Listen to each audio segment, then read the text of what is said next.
PV. Anwar MLA പോലീസിനെതിരായ പരാതി സ്വീകരിക്കാൻ തുടങ്ങിയ വാട്സ്ആപ്പ് നമ്പർ ബ്ലോക്കായി. ഒരു നമ്പർ പോയാൽ വേറെ 1000 നമ്പർ വരുമെന്ന് പി.വി. അൻവർ ഫേസ്ബുക്കിൽ കുറിച്ചു. എല്ലാം ക്ലീനാക്കിയിട്ടേ ഇനി പരിപാടി നിർത്തുകയുള്ളൂവെന്നും അൻവർ. പോലീസിന്റെ ക്രിമിനലിസത്തിന് ഇരകളായവർക്ക് പരാതി അറിയിക്കാൻ വേണ്ടിയാണെന്ന് പറഞ്ഞുകൊണ്ടാണ് പി.വി. അൻവർ വാട്സ്ആപ്പ് നമ്പർ പുറത്തുവിട്ടത്. 8304555901 എന്ന നമ്പറിലൂടെ ഇത്തരം ക്രൂരതകൾ ജനങ്ങൾക്ക് അറിയിക്കാമെന്നും അൻവർ പറഞ്ഞു. എന്നാൽ നമ്പർ ബ്ലോക്ക് ആക്കിയതായാണ് അൻവർ പറയുന്നത്. ഫേസ്ബുക്ക് പോസ്റ്റിലൂടെയാണ് അൻവറിന്റെ പരാമർശം. ഒരു വാട്സ്ആപ്പ് നമ്പർ പബ്ലിഷ് ചെയ്തപ്പോഴേക്കും പലരുടെയും ഉറക്കം നഷ്ടപ്പെട്ടു.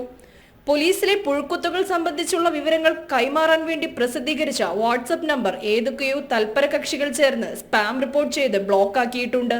ഒരു നമ്പർ പോയാൽ വേറെ 1000 നമ്പർ വരും എന്നാണ് അൻവർ ഫേസ്ബുക്കിൽ കുറിച്ചത്. ജനം, കോഴിക്കോട്.